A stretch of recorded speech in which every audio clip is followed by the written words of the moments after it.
Welcome! In this video, you'll learn how to prevent message previews for channels on Telegram web, right on your PC. If you're someone who values privacy or simply prefers a cleaner look without text snippets popping up, this quick guide is exactly what you need.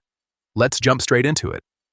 First, open Telegram web on your PC using your usual browser. Make sure you're logged into your account.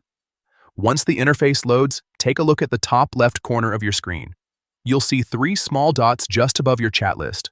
Go ahead and click on them to open the main menu. From there, select Settings.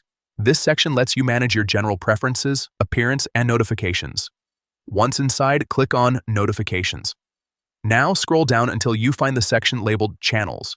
Here, Telegram gives you control over how channel updates appear on your screen. By default, the message preview option is usually turned on.